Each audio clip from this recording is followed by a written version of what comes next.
인간은 불필요하게 발달한 이성과 상상력 때문에 현실의 고통보다 훨씬 더 거대한 지옥을 스스로의 머릿속에 만들어낸다. 쇼펜하우어. 밤잠을 설치며 낮에 있었던 사소한 실수나 누군가가 무심코 던진 말 한마디를 집요하게 곱씹어 본 적 있으십니까? 사실 그 일 자체는 단 몇 초 만에 끝났고 그 말을 뱉은 상대방은 이미 까맣게 잊은 채 코를 골며 편하게 자고 있을지도 모릅니다. 그런데 오직 당신만이 이미 종료된 그 사건을 머릿속으로 수백 번씩 다시 재생하며 스스로를 끔찍한 고문실로 밀어넣고 있습니다. 쇼펜하우어는 이 기막힌 인간의 자아 케미를 뼈아프게 꿰뚫으며 이렇게 일갈했습니다. 인간은 불필요하게 발달한 이성과 상상력 때문에 현실의 고통보다 훨씬 더 거대한 지옥을 스스로의 머릿속에 만들어낸다. 길가의 개나 고양이는 배가 고프거나 다쳤을 때 오직 지금 이 순간의 고통만 느낍니다. 하지만 인간은 다릅니다. 우리는 그놈의 쓸데없이 발달한 기억력으로 과거의 망령을 무덤에서 기어코 파내어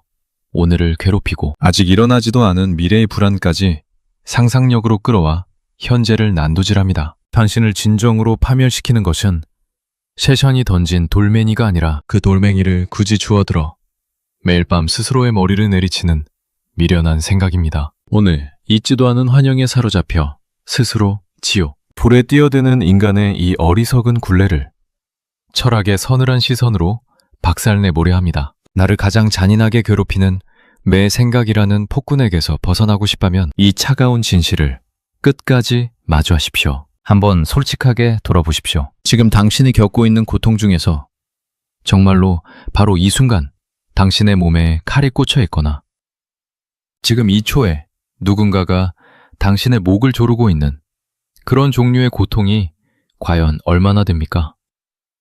거의 없을 겁니다. 당신이 괴로워하는 것들의 대부분은 이미 지나간 일이거나 아직 오지도 않은 일입니다. 3년 전에 직장 상사가 회의실에서 당신에게 던진 모욕적인 말, 5년 전에 사랑했던 사람이 문을 닫고 나가버린 그 뒷모습, 어제 마트에서 계산하다가 카드가 거절당했을 때 뒤에 줄 선 사람들의 눈빛, 이 모든 것들은 이미 끝났습니다. 완전히 돌이킬 수 없이, 그리고 영원히 끝났습니다. 그런데 당신의 머릿속에서는 끝나지 않았습니다. 당신의 뇌는 그 장면들을 마치 고장난 영상기처럼 똑같은 필름을 끊임없이 돌리고 또 돌립니다. 그것도 원본 그대로가 아니라 갈수록 더 끔찍하게 각색하고 편집해서 돌립니다. 실제로는 상사가 그냥 짜증 섞인 목소리로 한마디 한 것뿐인데 머릿속에서 재생될 때는 회의실의 모든 사람이 당신을 비웃고 있었던 것으로 바뀌어 있습니다. 실제로는 카드가 잠깐 오류가 난 것뿐인데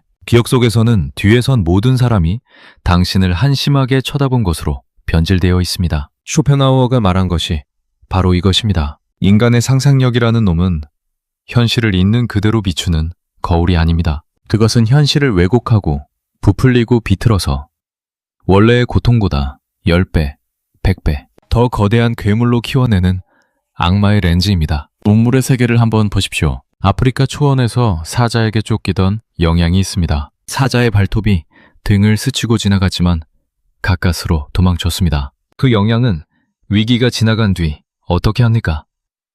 바로 풀을 뜯어먹습니다. 옆에 있는 다른 영양과 어울려 돌아다닙니다. 밤이 되면 편하게 잠을 잡니다. 그 영양은 결코 이런 생각을 하지 않습니다. 아까 사자가 나를 잡으려 했어. 만약 내가 조금만 더 늦게 뛰었으면 죽었을 거야. 다음에 또 사자가 오면 어떡하지? 이 초원은 더 이상 안전하지 않아. 나는 영원히 불안할 거야. 이런 생각을 영양은 하지 못합니다. 왜냐하면 영양에게는 과거를 기억하고 미래를 상상하는 능력이 그만큼 발달하지 않았기 때문입니다. 어떤 사람은 이것을 동물의 한계라고 말할 것입니다. 하지만 쇼펜하우어는 정반대로 봤습니다. 그는 이것이 오히려 동물의 축복이라고 봤습니다. 동물은 고통을 겪되 오직 그 고통이 실제로 일어나고 있는 그 순간에만 겪습니다. 고통이 끝나면 그 고통도 함께 끝납니다. 깨끗하게, 완전하게, 흔적도 없이. 그런데 인간은 어떻습니까?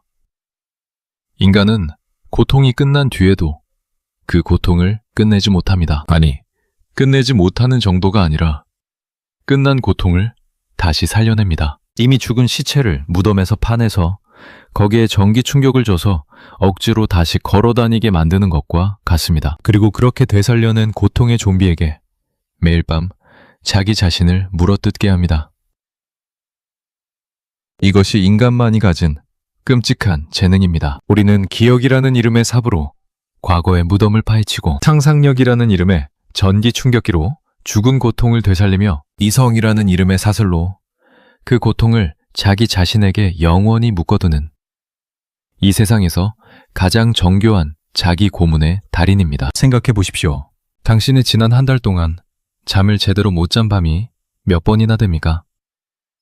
그리고 그 밤들 중에서 실제로 그 순간 당신의 몸에 물리적인 고통이 가해지고 있었던 밤은 몇 번입니까? 아마 거의 없을 겁니다. 당신이 잠을 못 잔 이유는 이가 아파서가 아니라 머릿속이 시끄러워서입니다. 내일 있을 발표가 걱정돼서 지난주에 친구에게 한 말이 실수였던 것 같아서 다음 달 대출이자를 어떻게 낼지 막막해서 아이의 성적이 떨어져서 앞으로 어떻게 될지 불안해서 이 모든 것들은 지금 이 침대 위에서 당신의 몸에 가해지고 있는 고통이 아닙니다. 이것들은 전부 당신의 머릿속에서 상영되고 있는 영화입니다. 그것도 당신이 직접 각본을 쓰고 직접 감독하고 직접 출연하고 직접 관객석에 앉아서 보고 있는 공포 영화입니다. 극장 문은 잠겨 있지 않습니다. 언제든 나갈 수 있습니다. 그런데 당신은 나가지 않습니다. 오히려 팝콘까지 사서 더 열심히 봅니다. 이게 뭡니까?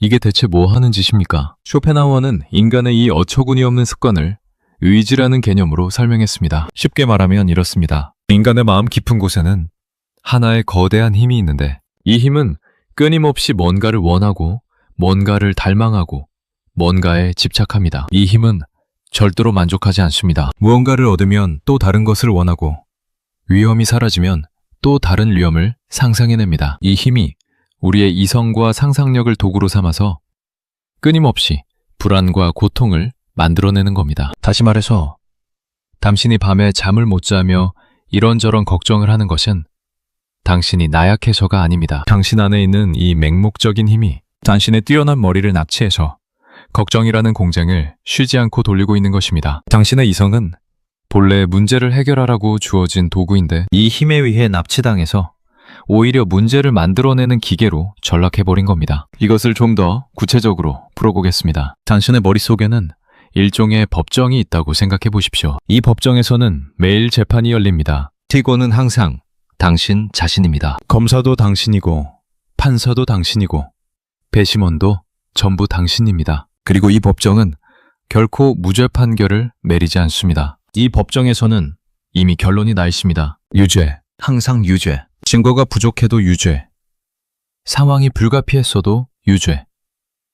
실수가 사소했어도 유죄. 이 법정의 검사는 끝없이 과거의 실수를 증거물로 제출합니다. 기억나십니까?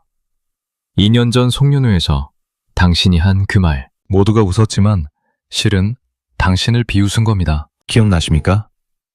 3년 전에 당신이 놓친 그 기회. 만약 그때 용기를 냈더라면 지금쯤 당신의 인생은 완전히 달라졌을 겁니다. 검사는 지칠 줄 모릅니다. 이미 1000번 심리가 끝난 사건을 1001번째 다시 꺼내옵니다. 그리고 판사는 매번 똑같은 판결을 내립니다. 너는 부족하다. 너는 실패자다. 너는 영원히 이 모양일 것이다. 이 끔찍한 내면의 법정이야말로 쇼펜하우어가 말한 머릿속의 지옥입니다. 현실 세계의 어떤 법정도 이렇게 잔인하지 않습니다. 현실의 법정에는 변호인이 있고 항소할 권리가 있고 증거가 불충분하면 무죄가 선고됩니다. 하지만 당신의 머릿속 법정에는 변호인이 없습니다. 아무도 당신 편을 들어주지 않습니다. 왜냐하면 이 법정의 모든 구성원이 당신 자신이고 당신은 자기 자신에게 가장 가혹한 존재이기 때문입니다. 세상의 어떤 원수도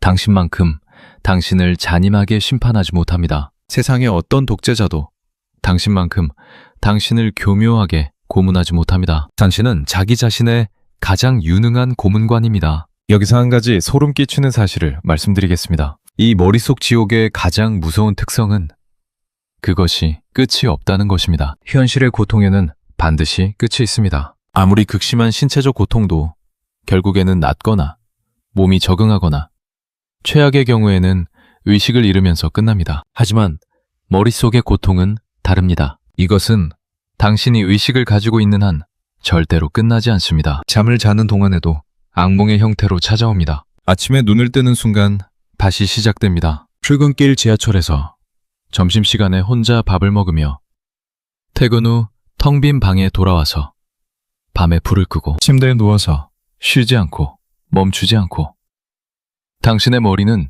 고통을 생산해냅니다. 공장의 컨베이어 벨트처럼 끊임없이 이쯤 뵈면 이런 의문이 들 수 있습니다. 대체 왜 인간의 머리는 이렇게 설계되어 있는 것일까? 우리의 뇌가 이렇게 우리를 괴롭히도록 만들어진 이유가 무엇일까? 이것에 대한 쇼펜하우어의 대답은 냉혹합니다. 그는 이것이 설계 결함이 아니라고 말합니다. 이것은 삶 자체의 본질이라고 말합니다. 삶이라는 것 자체가 본질적으로 고통이며 인간의 이성과 상상력은 그 고통을 증폭시키는 역할을 할 뿐이라는 것입니다. 좀 암울하게 들리시겠지만 잠시 그의 말에 귀를 기울여 보십시오. 왜냐하면 이 차가운 진단 속에 역설적으로 치유의 실마리가 숨어 있기 때문입니다. 쇼펜하우어가 말하는 삶의 구조는 이렇습니다. 인간은 항상 뭔가를 원합니다. 배고프면 밥을 원하고, 외로우면 사람을 원하고, 가난하면 돈을 원하고, 인정받지 못하면 인정을 원합니다. 이 원함의 상태가 바로 고통입니다. 왜냐하면 원한다는 것은 지금 그것이 없다는 뜻이고, 없다는 것은 결핍이며, 결핍은 고통이기 때문입니다. 자, 그러면 원하던 것을 얻으면 어떻게 될까요? 고통이 끝날까요? 아닙니다. 원하던 것을 얻는 순간 아주 잠깐의 만족이 스치고 지나간 뒤 곧바로 지루함이 찾아옵니다. 그리고 이 지루함은 또 다른 형태의 고통입니다. 그래서 인간은 다시 새로운 것을 원하기 시작합니다. 원함과 지루함 사이를 마치 시계추처럼 끊임없이 왔다 갔다 하는 것. 이것이 쇼펜하우어가 본 인간 삶의 민낯입니다. 이것을 당신의 일상에 대입해보면 소름 끼치도록 정확합니다. 월급날을 손꼽아 기다립니다. 월급이 들어오면 잠깐 기분이 좋습니다. 그런데 카드값 나가고 월세 나가고 보험료 나가고 나면 통장에 남는 돈을 보고 다시 한숨이 나옵니다. 그리고 다음 월급날을 또 손꼽아 기다리기 시작합니다. 연봉이 오르면 좋을까요? 잠깐은 좋습니다. 그런데 연봉이 오르면 생활 수준도 올라가고 올라간 생활 수준에 맞춰서 또 돈이 부족해집니다. 결국 연봉이 3천만 원이든 5천만 원이든 1억이든 돈이 부족하다는 느낌, 더 필요하다는 느낌은 사라지지 않습니다. 승진도 마찬가지입니다. 과장이 되고 싶어서 몇 년을 일을 악물었는데 막상 과장이 되면 부장 자리가 눈에 들어옵니다. 부장이 되면 임원 자리가 보이고 임원이 되면 대표 자리가 보입니다. 도달하는 순간 다음 목표가 생기고 만족은 항상 한 발짝 앞에서 도망칩니다. 마치 사막에서 목마른 사람이 신기루를 향해 달려가는 것과 같습니다. 아무리 달려가도 그 오아시스에는 결코 도착하지 못합니다. 왜냐하면 그것은 처음부터 존재하지 않았기 때문입니다. 사랑도 예외가 아닙니다. 혼자일 때는 누군가를 간절히 원합니다. 그 사람만 곁에 있으면 모든 것이 괜찮을 것 같습니다. 그래서 온 힘을 다해 그 사람의 마음을 얻습니다. 처음 몇 달은 세상이 장밋빛으로 보입니다. 그런데 시간이 지나면 어떻게 됩니까?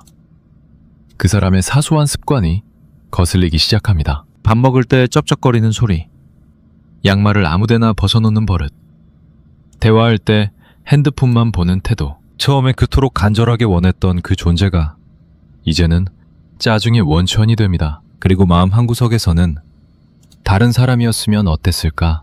라는 생각이 슬며시 고개를 듭니다. 이것이 쇼펜하우어가 말한 인간의 비극입니다. 우리는 원하는 것을 얻지 못해서 고통받고 원하는 것을 얻고 나서도 고통받습니다. 고통에서 벗어날 출구가 없습니다. 왜냐하면 고통의 원인이 바깥에 있는 것이 아니라 우리 안에, 정확히 말하면 우리의 머릿속에 있기 때문입니다. 그런데 여기서 핵심을 짚어야 합니다. 쇼펜하우어의 통찰이 진정으로 무서운 것은 고통 자체가 아니라 고통을 증폭시키는 장치가 우리 안에 있다는 것입니다. 아까 말씀드린 대로 동물은 배고프면 배고픔의 고통을 겪고 밥을 먹으면 그 고통이 끝납니다. 단순합니다. 깔끔합니다. 하지만 인간은 밥을 먹으면서도 고통받을 수 있습니다. 이 밥을 내일도 먹을 수 있을까?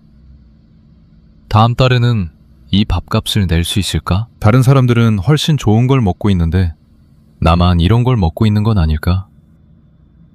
밥이 입에 들어가고 위장에서 소화되는 그 물리적 과정은 동물이나 인간이나 똑같습니다. 하지만 인간의 머릿속에서 벌어지는 일은 완전히 다릅니다. 인간은 밥을 먹으면서도 과거와 미래를 끌어들여 현재의 식사마저 고통의 재료로 만들어버립니다. 이것이 쇼펜하우어가 불필요하게 발달한 이성과 상상력이라고 표현한 것의 정체입니다. 불필요하게 라는 단어에 주목하십시오. 그는 이성과 상상력 자체를 부정한 것이 아닙니다. 이성과 상상력은 인간이 집을 짓고 도구를 만들고 문명을 건설하는데 필수적인 능력입니다. 문제는 이 능력이 생존에 필요한 수준을 한참 넘어서 발달했다는 것입니다. 집을 짓기 위해 필요한 이성이면 충분한데 인간의 이성은 거기서 멈추지 않고 이 집이 무너지면 어쩌지? 옆집보다 작으면 어쩌지? 노후에 이 집을 팔아야 하는데 값이 떨어지면 어쩌지? 까지 달려갑니다. 위험을 감지하기 위해 필요한 상상력이면 충분한데 인간의 상상력은 거기서 멈추지 않고 일어날 확률이 10,000분의 1도 안 되는 재앙을 마치 내일 일어날 것처럼 생생하게 그려내는 지경까지 폭주합니다. 비유를 하나 들겠습니다. 인간의 이성과 상상력은 마치 성능이 너무 좋은 자동차 엔진과 같습니다. 시내에서 시속 50km로 달리면 되는데 이 엔진은 시속 300km까지 낼 수 있습니다. 문제는 이 엔진에 브레이크가 제대로 달려있지 않다는 것입니다. 한번 밟으면 멈추질 않습니다. 시내 도로에서 시속 300으로 달리는 차가 얼마나 위험하겠습니까? 가드레일을 들이받고 가로수를 쓰러뜨리고 해닌을 칠 것입니다. 당신의 머릿속에서 벌어지는 일이 정확히 이것입니다. 사소한 걱정 하나가 머릿속에 들어오면 이성이라는 과잉 엔진이 그 걱정을 시속 300으로 폭주시켜서 최악의 시나리오까지 순식간에 달려갑니다. 발표를 망치면 어쩌지?로 시작한 걱정이 평가가 나빠지겠지를 거쳐 승진해서 밀리겠지로 가더니 결국 잘리겠지를 지나 재취업도 못하겠지까지 도달하고 급기야 나는 노숙자가 되어 길거리에서 죽겠지에 이릅니다. 이 모든 과정이 단 5분도 안 걸립니다. 실제로 발표를 준비하고 있는 이 사람의 현실은 아직 아무 일도 일어나지 않은 상태인데 머릿속에서는 이미 인생이 파탄났습니다. 이것이 브레이크 없는 엔진이 하는 짓입니다. 또 다른 비유를 들어보겠습니다. 당신의 머릿속에는 아주 부지런한 방직공이 한 명 살고 있다고 생각해 보십시오. 이 방직공은 쉬지 않고 천을 짭니다. 문제는 이 방직공이 짜는 천의 재료가 현실이 아니라 환상이라는 것입니다. 과거의 후회라는 실과 미래의 불안이라는 실을 교차시켜서 아주 촘촘하고 정교한 고통의 천을 짜냅니다. 그리고 이 천으로 당신을 머리끝부터 발끝까지 칭칭 감아버립니다. 마치 미라처럼 당신은 이 천에 감긴 채로 꼼짝도 못하고 숨도 제대로 못 쉬면서 이것이 현실이라고 착각합니다. 하지만 이 천은 현실이 아닙니다. 이것은 당신의 머릿속 방직공이 만들어낸 환상의 진물일 뿐입니다. 손톱으로 한 번만 긁으면 찢어질 수 있는 실체 없는 거미줄에 불과합니다. 그런데 당신은 이것을 철벽이라고 믿고 벗어날 수 없다고 체념하고 이 안에서 영원히 질식하겠다고 스스로 선언해버립니다. 자, 여기서 아주 중요한 질문을 하나 던져보겠습니다. 그렇다면 이 머릿속의 지옥에서 빠져나오는 방법은 없는 것일까요? 쇼펜하우어를 비관주의의 철학자로만 아는 사람들은 그의 대답이 없다일 것이라고 생각합니다. 하지만 그것은 쇼펜하우어를 반만 읽은 사람들의 오해입니다. 쇼펜하우어는 분명히 출구를 제시했습니다. 다만 그 출구가 대부분의 사람들이 기대하는 것과는 전혀 다른 방향에 있었을 뿐입니다. 대부분의 사람들은 이렇게 생각합니다. 고통에서 벗어나려면 내가 원하는 것을 더 많이 얻으면 된다. 돈이 부족해서 괴로우면 돈을 더 벌면 되고, 인정받지 못해서 괴로우면 더 대단한 사람이 되면 되고, 외로워서 괴로우면 더 좋은 사람을 만나면 된다. 이것이 우리가 보통 생각하는 해결책입니다. 하지만 쇼펜하우어는 이 방법이 불가능하다고 단언합니다. 왜냐하면 아까 말씀드린 대로 원하는 것을 얻어도 만족은 순간에 불과하고 곧바로 또 다른 결핍이 찾아오기 때문입니다. 이 방법은 불타는 집에서 나가는 대신 집 안에서 더 좋은 방을 찾으려는 것과 같습니다. 아무리 좋은 방을 찾아도 집 자체가 불타고 있으면 소용없습니다. 쇼펜하우어가 제시한 출구는 전혀 다릅니다. 그것은 원하는 것을 더 많이 얻는 것이 아니라 원하는 것 자체를 내려놓는 것입니다. 다시 말해서 고통을 만들어내는 그 욕망의 엔진 자체를 끄는 것입니다. 이것은 인도의 오래된 지혜와도 통합니다. 부처가 말한 것도 결국 이것입니다. 고통의 원인은 집착이며 집착을 내려놓으면 고통이 사라진다. 쇼펜하우어는 서양 철학자였지만 동양의 이 오래된 지혜에 깊이 공감했습니다. 그리고 이것을 자신만의 언어로 번역했습니다. 그런데 원하는 것을 내려놓는다는 말이 구체적으로 무엇을 의미하는지, 실제로 어떻게 하면 되는지를 이해하려면 좀 더 깊이 들어가야 합니다. 쇼펜하우어가 말한 것은 산속에 들어가서 모든 것을 포기하라는 뜻이 아닙니다. 그것은 현실적이지도 않고 대부분의 사람들에게 가능하지도 않습니다. 그가 말한 것은 좀 더 미묘하고 좀 더 실용적입니다. 첫 번째로 그가 강조한 것은 인식의 전환입니다. 당신이 괴로운 이유는 당신의 상황이 나빠서가 아니라 당신의 자기 상황을 나쁘다고 판단하고 있기 때문입니다. 같은 상황을 겪으면서도 어떤 사람은 웃고 어떤 사람은 울 수 있습니다. 비가 오면 농부는 기뻐하고 소풍을 준비한 사람은 슬퍼합니다. 비 자체에는 기쁨도 슬픔도 없습니다. 기쁨과 슬픔은 비를 바라보는 사람의 머릿속에서 만들어지는 것입니다. 마찬가지로 당신이 직장에서 상사에게 혼났을 때 그 사건 자체에는 사실 감정이 없습니다. 공기 중에 음파가 진동한 것일 뿐입니다. 그 음파에 모욕, 수치, 분노라는 의미를 부여하는 것은 당신의 머리입니다. 이 말이 당장 위로가 되지 않는다는 것을 압니다. 그래서 상사에게 혼나도 아무 감정이 안 들게 수련하라고요?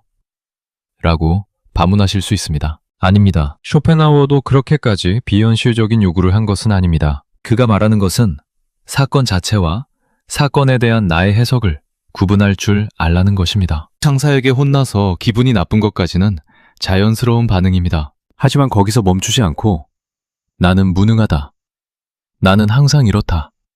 앞으로도 영원히 이럴 것이다로 폭주하는 것은 자연스러운 반응이 아니라 머릿속 엔진의 폭주입니다. 쇼펜하우어가 끊으라고 한 것은 감정 자체가 아니라 감정 뒤에 이어지는 이 끝없는 해석의 사슬입니다. 두 번째로 쇼펜하우어가 제시한 방법은 예술을 통한 잠정적 해방입니다. 이것은 그의 철학에서 매우 독특하고 아름다운 부분입니다. 쇼펜하우어는 인간이 음악을 듣거나 그림을 보거나 시를 읽거나 아름다운 자연 풍경 앞에 섰을 때 잠시 동안 그 욕망의 엔진이 멈춘다고 봤습니다. 아름다운 것 앞에 서면 우리는 잠시 동안 원하는 것이 사라집니다. 그냥 바라봅니다. 아무것도 원하지 않고 아무것도 판단하지 않고 그냥 그 아름다움에 빠져듭니다. 이 순간이 쇼펜하우어에게는 일종의 구원이었습니다. 비록 영원히 지속되지는 않지만 이 순간만큼은 욕망의 사슬에서 풀려나 순수한 평화를 경험할 수 있다고 그는 믿었습니다. 만신도 이런 경험이 있을 겁니다. 해질녘에 우연히 하늘을 올려다봤는데 노을이 너무 아름다워서 잠시 모든 걱정을 잊은 순간, 좋아하는 음악을 듣다가 멜로디에 완전히 빠져들어서 시간이 멈춘 것 같았던 순간, 이런 순간에 당신의 머릿속에서 무슨 일이 벌어진 겁니까? 그 끊임없이 돌아가던 걱정의 공장이 잠시 멈춘 겁니다. 엔진이 꺼진 겁니다. 그리고 그 고요 속에서 비로소 진짜 살아있다는 느낌을 경험한 겁니다. 쇼펜하우어는 이것을 매우 중요하게 봤습니다. 왜냐하면 이 경험이 증명하기 때문입니다. 당신은 고통 없이 존재할 수 있다는 것이, 고통은 당신의 본질이 아니라 당신의 머릿속 엔진이 만들어내는 산물에 불과하다는 것을, 엔진이 멈추면 고통도 멈춘다는 것을. 세 번째로 쇼펜하우어가 궁극적인 해방으로 제시한 것은 동정심. 더 정확히 말하면 다른 존재의 고통을 나의 고통처럼 느끼는 능력입니다. 이것이 왜 해방과 관련이 있을까요? 이렇게 생각해 보십시오. 당신이 괴로울 때 당신의 관심은 온전히 자기 자신에게로 향해 있습니다. 나는 왜 이렇게 불행한가? 나는 왜 이렇게 부족한가? 나의 미래는 왜 이렇게 암울한가? 모든 문장의 주어가 나입니다. 이 나에 대한 집착이야말로 욕망의 엔진을 가장 세게 돌리는 연료입니다. 그런데 다른 사람의 고통에 진심으로 공감하는 순간 이 나의 벽에 균열이 생깁니다.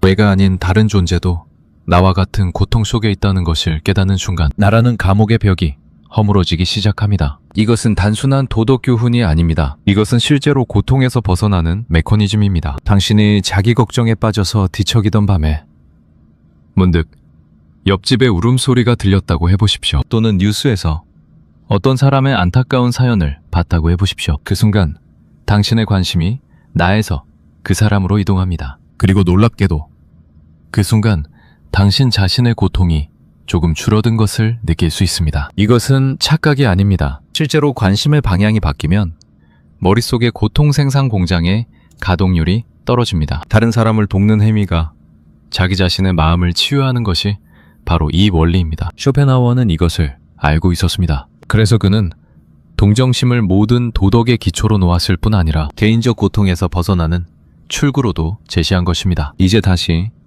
처음으로 돌아가 보겠습니다. 당신은 지금 밤에 잠을 못 이루며 낮에 있었던 일을 곱씹고 있었을지도 모릅니다. 또는 아직 일어나지 않은 내일의 일을 미리 걱정하며 가슴이 답답했을지도 모릅니다. 이 순간 당신에게 물어보고 싶습니다. 지금 당신이 겪고 있는 이 괴로움, 이것은 과연 진짜입니까?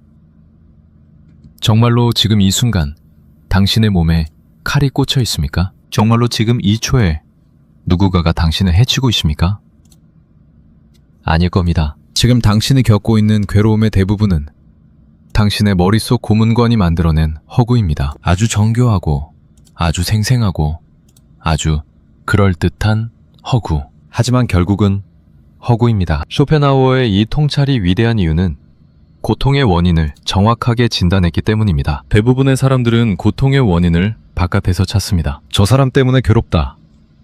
이 상황 때문에 힘들다.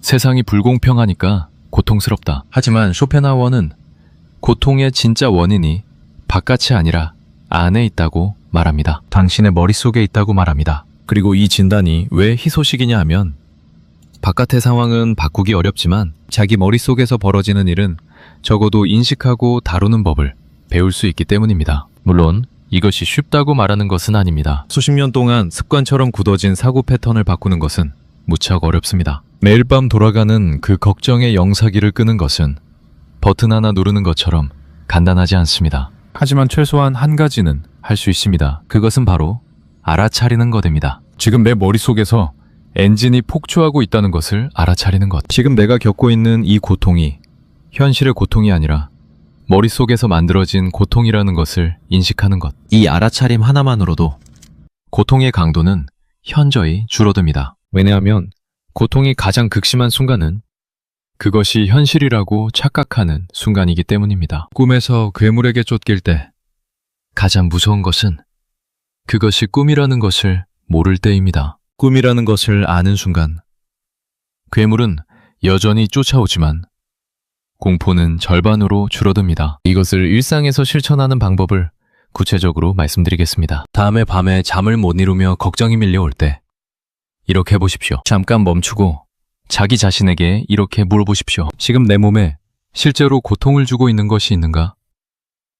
만약 이가 아프거나 허리가 아프거나 실제로 몸에 고통이 있다면 그것은 진짜 고통이니까 대처하면 됩니다. 하지만 몸에는 아무런 문제가 없는데 머릿속만 시끄럽다면 이렇게 말해보십시오. 아, 지금 내 머릿속 엔진이 폭주하고 있구나. 이것은 진짜 위험이 아니라 내 상상력이 만들어낸 가짜 위험이구나. 이 한마디가 놀라운 효과를 가져올 수 있습니다. 이것은 꿈속에서 아, 이건 꿈이구나 라고 깨닫는 것과 같은 원리입니다. 상황이 당장 바뀌지는 않지만 그 상황에 대한 당신의 관계가 바뀝니다. 쇼펜하우어는 이 원리를 더 깊이 파고 들어갔습니다. 그는 인간의 고통을 세 가지 층위로 나누어 볼 수 있다고 봤습니다. 첫 번째 층위는 신체적 고통입니다. 배고픔, 추위, 질병, 부상. 이것은 모든 생물이 겪는 고통이고 피할 수 없는 고통입니다. 두 번째 층위는 감정적 고통입니다. 슬픔, 외로움, 분노, 수치심. 이것은 사회적 동물인 인간이 겪는 고통이고 어느 정도는 불가피한 고통입니다. 세 번째 층위는 사유의 고통입니다. 과거에 대한 후회, 미래에 대한 불안, 자기 자신에 대한 판단, 존재의 의미에 대한 회의. 이것은 오직 인간만이 겪는 고통이고 쇼펜하우어가 말한 불필요하게 발달한 이성과 상상력이 만들어내는 고통입니다. 핵심은 이것입니다. 첫 번째와 두 번째 층위의 고통은 줄일 수 있지만 완전히 없앨 수는 없습니다. 살아있는 한 아프고 살아있는 한 슬플 때가 있습니다. 하지만 세 번째 층위의 고통, 즉 머릿속에서 만들어지는 고통은 원칙적으로 없앨 수 있습니다. 왜냐하면 이것은 현실이 만든 것이 아니라 생각이 만든 것이기 때문입니다. 그리고 아이러니하게도 대부분의 사람들이 겪는 고통의 8할 이상이 바로 이 세 번째 층위입니다. 다시 말해서 당신의 고통 중 대부분은 선택적입니다. 당신이 만들었고 당신이 유지하고 있고 따라서 당신이 멈출 수도 있습니다. 이 말이 무책임하게 들릴 수 있다는 것을 압니다. 그러니까 내가 괴로운 게 내 탓이라는 말입니까? 라고 화가 날 수 있습니다. 하지만 이것은 탓의 문제가 아닙니다. 뺏김의 문제입니다. 비가 오는 것은 당신 탓이 아니지만 우산을 쓸지 말지는 당신의 선택입니다. 머릿속에 걱정이 떠오르는 것은 당신 탓이 아니지만 그 걱정을 붙잡고 수백 번 곱씹을지 아니면 떠오른 걱정을 알아차리고 흘려보낼지는 당신의 선택입니다. 쇼펜하우어는 이 선택의 가능성을 보여준 것이지 고통받는 당신을 비난한 것이 아닙니다. 그리고 여기서 한 가지 더 중요한 이야기를 해야 합니다. 쇼펜하우어의 통찰은 2500년 전 부처의 가르침과 놀라울 정도로 일치합니다. 부처 역시 인간의 고통이 현실 자체에서 오는 것이 아니라 현실에 대한 집착과 해석에서 온다고 봤습니다. 부처가 말한 일체계고, 즉 모든 것이 고통이라는 선언은 쇼펜하우어가 말한 삶은 본질적으로 고통이다 라는 선언과 같은 맥락입니다. 그리고 부처가 제시한 해결책도 쇼펜하우어와 비슷합니다. 집착을 내려놓으라. 생각에 끌려다니지 말고 생각을 관찰하라. 지금 이 순간에 깨어있으라. 이 지금 이 순간에 깨어있으라는 가르침이 특히 중요합니다. 당신의 머릿속 고문관이 활동하는 시간대를 잘 관찰해 보십시오. 그것은 항상 과거 아니면 미래에서 활동합니다. 과거의 실수를 들추어내거나 미래의 재앙을 그려내거나 하지만 이 고문관이 절대로 활동하지 못하는 시간대가 있습니다. 그것은 바로 지금 이 순간입니다. 지금 이 순간에 완전히 집중해 있을 때 과거도 없고 미래도 없습니다. 있는 것은 오직 지금뿐입니다. 그리고 지금에는 고통이 없습니다. 지금 이 순간 당신이 이 글을 읽고 있는 바로 이 찰나에 당신은 괜찮습니다. 어쩌면 의자에 앉아 있거나 침대에 누워 있거나 지하철에 서 있을 겁니다. 그리고 바로 지금 이 초에 당신의 몸에는 아무 문제가 없습니다. 숨이 들어오고 나갑니다. 심장이 뛰고 있습니다. 눈이 글자를 읽고 있습니다. 바로 이것이 전부입니다. 바로 이 순간이 전부입니다. 나머지는 전부 머릿속의 영화입니다. 하지만 인간은 이 단순한 진실을 받아들이기가 무척 어렵습니다. 왜냐하면 우리는 생각하는 것을 나 자신이라고 동일시하는 습관이 너무나 깊이 뿌리 박혀 있기 때문입니다. 나는 생각한다. 고로 나는 존재한다고 데카르트가 말했을 때 서양 문명 전체가 이 말에 고개를 끄덕였습니다. 하지만 쇼펜하우어는 이것에 의문을 제기했습니다. 생각이 곧 나인가? 정말로? 그렇다면 잠을 자고 있을 때, 생각이 멈춰 있을 때 당신은 존재하지 않는 것입니까? 명상을 하거나 아름다운 음악에 빠져서 생각이 잠시 멈추었을 때 당신은 사라지는 것입니까? 아닙니다.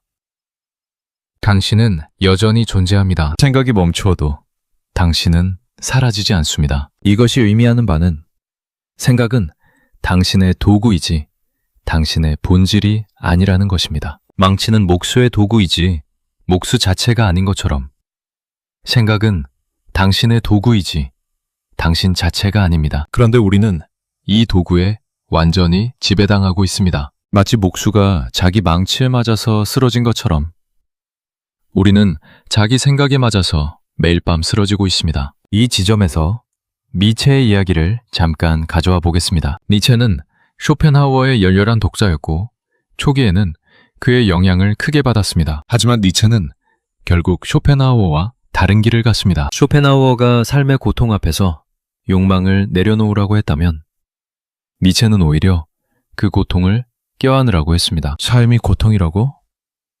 좋다. 그 고통까지 포함해서 삶 전체를 긍정하라. 같은 삶이 영원히 반복되더라도 좋다. 다시 한번 이라고 말할 수 있을 만큼 삶을 사랑하라. 이것이 니체가 말한 삶에 대한 긍정입니다. 쇼펜하우어와 니체. 이 두 사람의 처방은 정반대로 보이지만 사실 진단은 동일합니다. 둘 다 인간의 고통이 머릿속에서 만들어진다는 것을 알고 있었습니다. 둘 다 생각이라는 폭군이 인간을 지배하고 있다는 것을 꿰뚫고 있었습니다. 다만 해결책이 달랐을 뿐입니다. 쇼펜하우어는 폭군의 힘을 약화시키는 방향을 택했고 니체는 폭군보다 더 강해지는 방향을 택했습니다. 어떤 길이 당신에게 맞을지는 당신만이 알 수 있습니다. 하지만 두 길 모두 시작점은 같습니다. 그것은 바로 지금 나를 괴롭히고 있는 것이 현실이 아니라 내 머릿속의 산물이라는 것을 인식하는 것입니다. 다시 당신의 밤으로 돌아가 보겠습니다. 당신은 침대에 누워서 오늘 있었던 일을 떠올리고 있습니다. 상사의 그 한마디가 자꾸 되풀이됩니다. 동료의 그 눈빛이 떠나지 않습니다. 머릿속에서 그 장면이 반복 재생되고 재생될 때마다 조금씩 더 끔찍하게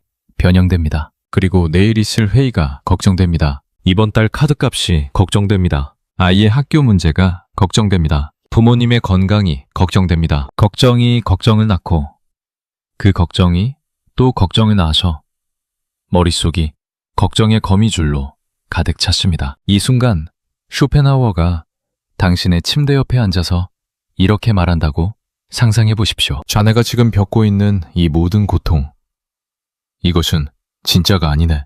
자네의 머릿속이 만들어낸 환영일 뿐이야. 지금 이 순간 자네는 따뜻한 침대에 누워있고 숨을 쉬고 있고 심장이 뛰고 있네. 그것이 유일한 현실이야. 나머지는 전부 자네의 상상력이 직조해낸 거짓말이야. 그리고 이어서 이렇게 말합니다. 자네가 잠들지 못하는 이유를 알겠나? 자네가 눈을 감으면 바깥 세상의 자극이 사라지면서 오히려 머릿속의 소음이 더 크게 들리기 때문이야. 마치 조용한 방에서 시계 소리가 유독 크게 들리는 것처럼 밤의 고요함이 자네 머릿속의 소란을 증폭시키는 거야. 하지만 잊지 말게. 그 소음은 밖에서 오는 것이 아니라 안에서 나는 것이야. 그리고 안에서 나는 소음은 안에서 끌 수 있어. 이것은 단순한 위로가 아닙니다. 이것은 200년 전에 살았던 한 철학자가 인간의 마음을 해부하듯 관찰한 끝에 내린 냉정한 진단입니다. 그리고 이 진단의 핵심은 이것입니다. 당신을 고통스럽게 하는 것은 세상이 아니라 세상에 대한 당신의 생각입니다. 당신의 상사가 아니라 상사에 대한 당신의 해석입니다. 당신의 미래가 아니라 미래에 대한 당신의 상상입니다. 이 구분을 명확하게 할 수 있게 되면 고통의 상당 부분은 힘을 잃습니다. 왜냐하면 환영은 그것이 환영이라는 것을 아는 순간 더 이상 당신을 속일 수 없기 때문입니다. 물론 삶에는 진짜 고통도 있습니다. 사랑하는 사람을 잃는 것, 병에 걸리는 것, 가난에 시달리는 것. 이런 고통은 머릿속의 환영이 아닙니다. 이것은 실제하는 고통이고 이것 앞에서는 쇼펜하우어의 이론이든 누구의 이론이든 한계가 있습니다. 쇼펜하우어 자신도 이것을 부정하지 않았습니다. 하지만 여기서도 중요한 구분이 있습니다. 사랑하는 사람을 잃은 슬픔 자체와 그 슬픔에 대해 머릿속이 덧붙이는 것들은 다릅니다. 그 사람이 떠나서 슬프다는 진짜 감정입니다. 하지만 그 사람이 떠난 것은 내 탓이다. 나는 사랑받을 자격이 없다. 앞으로 평생 혼자일 것이다는 머릿속이 덧붙인 해석입니다. 진짜 감정은 시간이 지나면 자연스럽게 흐릅니다. 눈물이 나면 흘리고 아프면 아파하고 시간이 약이 되어 천천히 아물어갑니다. 하지만 머릿속에 덧붙인 해석은 시간이 약이 되지 않습니다. 오히려 시간이 갈수록 더 단단해지고 더 교묘해지고 더 깊이 뿌리를 내립니다. 왜냐하면 이 해석은 현실에 뿌리를 두고 있는 것이 아니라 머릿속의 논리에 뿌리를 두고 있기 때문입니다. 현실은 변하지만 머릿속의 논리는 스스로를 영구화시킵니다. 이것이 왜 어떤 사람들은 10년, 20년이 지나도 과거의 상처에서 헤어나오지 못하는지를 설명합니다. 그들이 나약해서가 아닙니다. 그들의 머릿속에서 과거의 상처가 끊임없이 재해석되고 재구성되고 재생산되고 있기 때문입니다. 원래의 상처는 이미 아물었을 수 있습니다. 하지만 머릿속에서 그 상처는 매일 새롭게 베어집니다. 마치 헤어진 연인의 사진을 매일 꺼내보면서 왜 나를 떠났을까? 라고 묻는 것처럼 머릿속은 이미 끝난 사건을 끊임없이 되새기며 상처를 신선하게 유지합니다. 이것은 상처의 문제가 아니라 반복의 문제입니다. 하루에 한 번 베인 것은 낫지만 같은 자리를 매일 베면 영원히 낫지 않습니다. 당신의 머릿속이 하고 있는 것이 바로 이것입니다. 같은 자리를 매일 베고 있는 겁니다. 그렇다면 이 반복을 어떻게 끊을 수 있습니까? 첫째, 반복이 일어나고 있다는 것을 자각하는 것입니다. 이것은 아까도 말씀드렸지만 아무리 강조해도 지나치지 않습니다. 대부분의 사람들은 자기 머릿속에서 벌어지고 있는 이 반복을 자각하지 못합니다. 그들에게 이 반복은 생각이 아니라 현실입니다. 걱정이 떠오르면 그것이 진짜 위험이라고 믿고 후회가 떠오르면 그것이 진짜 실패의 증거라고 믿습니다. 하지만 한 발짝 물러서서 관찰할 수 있게 되면 이것들이 현실이 아니라 생각이라는 것, 그리고 같은 생각이 이미 수백 번 반복되었다는 것을 알게 됩니다. 이 자각만으로도 반복의 힘은 약해집니다. 둘째, 몸으로 돌아오는 것입니다. 머릿속이 폭주하기 시작할 때 가장 빠르고 확실한 탈출구는 몸입니다. 숨을 깊이 들이마시고 천천히 내쉬십시오. 발바닥이 바닥에 닿아 있는 감각을 느껴보십시오. 손가락을 하나씩 펴보면서 그 감각에 집중해 보십시오. 이것은 신비로운 수행이 아닙니다. 이것은 단순히 관심의 방향을 머릿속에 소란해서 몸의 감각으로 돌리는 것입니다. 그리고 관심이 몸으로 돌아오면 머릿속의 엔진은 자연스럽게 미려집니다. 왜냐하면 관심은 한 번에 한 곳에만 집중할 수 있기 때문입니다. 몸에 집중하면 머리의 소란은 줄어들고 머리의 소란에 집중하면 몸의 감각은 사라집니다. 이것은 선택의 문제입니다. 그리고 이 선택은 연습을 통해 점점 쉬워집니다. 셋째, 현재에 머무는 연습을 하는 것입니다. 이것은 두 번째 방법과 연결됩니다만 조금 더 포괄적입니다. 현재에 머문다는 것은 지금 하고 있는 일에 완전히 몰입하는 것을 의미합니다. 밥을 먹을 때 밥의 맛에 집중하고, 걸을 때 걷는 감각에 집중하고, 사람과 대화할 때 그 사람의 말에 집중하는 것입니다. 이것이 쉽게 들리지만 실제로 해보면 무척 어렵습니다. 왜냐하면 우리의 머릿속은 현재에 머무는 것을 싫어하기 때문입니다. 현재에 머물러 있으면 걱정을 생산할 수 없고, 걱정을 생산할 수 없으면 엔진이 멈추고, 엔진이 멈추면 머릿속의 폭구는 힘을 잃기 때문입니다. 그래서 머릿속은 끊임없이 당신을 현재에서 끌어내려 합니다. 밥을 먹고 있을 때가 아니야. 내일 회의 준비는 했어? 산책할 시간이 어딨어?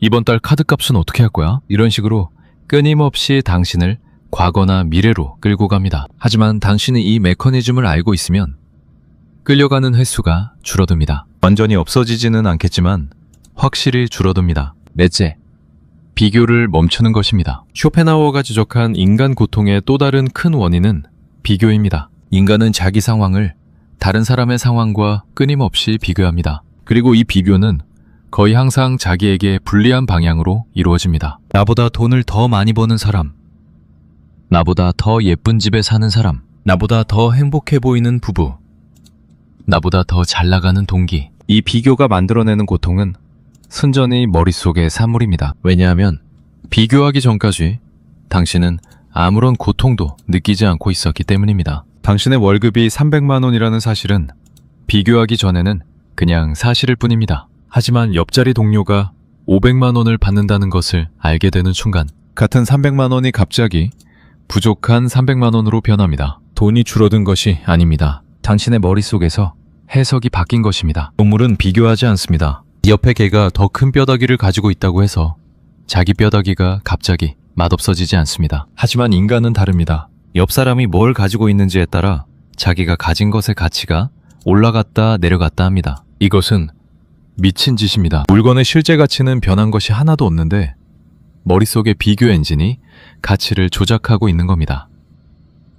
그리고 이 비교 엔진은 결코 당신 편이 아닙니다. 이 엔진은 항상 당신보다 나은 사람을 찾아서 비교합니다. 당신이 반에서 2등을 해도 이 엔진은 1등을 찾아냅니다. 당신이 부장이 되어도 이 엔진은 임원을 찾아냅니다. 당신이 연봉 1억을 받아도 이 엔진은 연봉 3억을 받는 사람을 찾아냅니다. 결코 만족시킬 수 없는 엔진입니다. 그리고 이 엔진이 돌아가는 한 당신은 영원히 부족한 사람으로 살게 됩니다. 쇼펜하워는 이 비교의 함정에 대해 매우 날카로운 관찰을 했습니다. 그는 인간의 행복이 절대적인 것이 아니라 상대적인 것이라고 봤습니다. 즉, 당신이 얼마나 행복한지는 당신이 실제로 가진 것에 의해 결정되는 것이 아니라 당신이 가진 것과 당신이 기배하는 것 사이의 차이에 의해 결정됩니다. 기배가 낮으면 적게 가져도 행복하고 기배가 높으면 많이 가져도 불행합니다. 그리고 비교는 기배를 끊임없이 높이는 역할을 합니다. 옆 사람이 뭘 가지고 있는지를 볼 때마다 당신의 기대치가 올라가고 기대치가 올라갈 때마다 현재의 만족도는 떨어집니다. 여기서 역설적인 처방이 나옵니다. 행복해지려면 더 많이 가지는 것이 아니라 기배를 낮추면 됩니다. 이것은 체념이 아닙니다. 이것은 현명함입니다. 쇼펜하워는 이것을 이렇게 표현했습니다. 현명한 사람은 일어날 수 있는 최악의 상황을 미리 받아들이고 그보다 조금이라도 나은 것은 전부 이득으로 여깁니다. 반대로 어리석은 사람은 최선의 결과를 기대하고 그보다 조금이라도 못한 것은 전부 손실로 여깁니다. 같은 현실을 놓고 전자는 감사하고 후자는 불평합니다. 현실은 같은데 머릿속의 기준점이 다른 겁니다. 이것을 일상에 적용해보면 이렇습니다. 아침에 출근할 때 지하철이 제 시간에 왔다고 합시다. 기대치가 높은 사람은 이것을 당연하게 여깁니다. 아무런 감정도 느끼지 않습니다. 하지만 기대치를 낮춘 사람은 오, 지하철이 제 시간에 왔네? 좋은데? 라고 느낍니다. 같은 사건인데 한 사람은 아무것도 못 느끼고 한 사람은 소소한 기쁨을 느낍니다. 점심에 회사 구내식당 밥이 그럭저럭 먹을만하다고 합시다. 기대치가 높은 사람은 맛없네 라고 불평합니다. 하지만 기대치를 낮춘 사람은 배고플 때 밥 먹을 수 있으니 다행이지 라고 느낍니다. 이것은 자기 최면이 아닙니다. 이것은 현실을 있는 그대로 보는 것입니다. 지하철이 제 시간에 온 것은 객관적으로 좋은 일이고 밥을 먹을 수 있는 것은 객관적으로 감사한 일입니다. 기대치가 너무 높아져서 이런 것들을 당연하게 여기고 당연하게 여기니까 감사함을 느끼지 못하고 감사함을 느끼지 못하니까 항상 부족하다고 느끼는 것. 이것이 바로 머릿속의 함정입니다. 이 이야기를 하면 꼭 이렇게 반박하는 사람이 있습니다. 그러면 기배를 낮추면 발전도 없는 거 아닙니까? 현실에 안주하라는 말입니까? 아닙니다. 기배를 낮추라는 것과 노력을 멈추라는 것은 전혀 다른 이야기입니다. 노력은 하되 결과에 대한 집착을 내려놓으라는 것입니다. 최선을 다해 일하되 결과가 내 기배와 다르더라도 그것에 의해 파괴되지 않는 내면의 여유를 가지라는 것입니다. 이것은 사실 아주 실용적인 태도입니다. 왜냐하면 결과에 집착하면 오히려 수행 능력이 떨어지기 때문입니다. 발표를 앞두고 망치면 어쩌지에 집착하면 불안이 높아져서 실제로 발표를 더 못하게 됩니다. 반대로 최선을 다하되 결과는 어떻든 괜찮다고 마음먹으면 긴장이 풀려서 오히려 더 잘하게 됩니다. 기배를 낮추는 것은 패배가 아니라 전략입니다. 이제 쇼펜하우어의 통찰을 하나의 큰 그림으로 정리해 보겠습니다. 인간은 이성과 상상력이 지나치게 발달한 존재입니다. 이 능력 덕분에 인간은 문명을 건설했지만 동시에 이 능력 때문에 다른 어떤 동물보다 더 깊고 더 길고 더 복잡한 고통을 겪습니다. 동물이 겪는 고통은 현재의 고통, 실제의 고통뿐이지만 인간은 과거의 고통을 기억으로 되살리고 미래의 고통을 상상으로 만들어내며 다른 사람과의 비교를 통해 현재의 만족까지 훼손합니다. 이 모든 추가적인 고통은 현실이 아니라 머릿속에서 만들어진 것이며 따라서 원칙적으로 줄이거나 멈출 수 있는 것입니다. 이것을 멈추는 방법은 원하는 것을 더 많이 얻는 것이 아니라 머릿속에서 벌어지는 일을 자각하고 그것과의 관계를 바꾸는 것입니다. 생각을 멈추는 것이 아니라 생각에 끌려다니지 않는 것입니다. 감정을 없애는 것이 아니라 감정 뒤에 붙는 끝없는 해석의 사슬을 끊는 것입니다. 현재의 순간에 돌아오는 것입니다. 몸의 감각으로 돌아오는 것입니다. 비교를 멈추는 것입니다. 기배를 내려놓는 것입니다. 그리고 아름다움 앞에서 잠시 멈추는 것입니다. 다른 사람의 고통에 공감하는 것입니다. 이 모든 것이 머릿속의 지옥에서 빠져나오는 출구입니다. 마지막으로 한 가지만 더 말씀드리겠습니다. 쇼펜하우어의 철학이 비관주의라고 불리는 것은 사실입니다. 그의 글은 차갑고 그의 진단은 냉혹하고 그의 어조는 서늘합니다. 하지만 역설적으로 이 비관주의는 깊은 위로를 줍니다. 왜냐하면 그는 이렇게 말하고 있기 때문입니다. 한심한 그런 것이 아닙니다. 모든 인간이 이 머릿속의 지옥을 가지고 살고 있습니다. 당신이 특별히 나약해져, 특별히 운이 나빠져, 특별히 부족해서 고통받는 것이 아닙니다. 이것은 인간이라는 존재의 구조적인 문제입니다. 이 말이 왜 위로가 되느냐 하면 고통을 겪을 때 가장 괴로운 것은 나만 이런 건 아닐까라는 고립감이기 때문입니다. 다른 사람들은 다 잘 사는데 나만 이렇게 힘든 것 같다는 느낌. 이것이 고통을 배로 만듭니다. 하지만 쇼펜하우어는 단호하게 말합니다. 아닙니다. 모두가 그렇습니다. 저 웃고 있는 사람도, 저 성공한 것처럼 보이는 사람도, 저 행복해 보이는 부부도 모두 자기만의 머릿속 지옥을 가지고 있습니다. 당신만 고통받는 것이 아닙니다. 이 세상의 모든 인간이 이 순간에도 각자의 머릿속에서 각자의 지옥과 싸우고 있습니다. 이 사실을 아는 것이 고통을 당장 없애주지는 않습니다. 하지만 고통 속에서 느끼는 외로움, 고립감, 나만 이런 것 같다는 절망감을 상당히 덜어줍니다. 그리고 이 외로움과 절망감이야말로 실은 원래의 고통보다 더 큰 고통인 경우가 많습니다. 직장에서 힘든 것보다 그 힘듦을 아무에게도 말하지 못하고 혼자 삼키는 것이 더 힘듭니다. 돈이 없는 것보다 돈 없는 것을 부끄러워하며 남들 앞에서 괜찮은 척하는 것이 더 힘듭니다. 쇼펜하우어의 철학은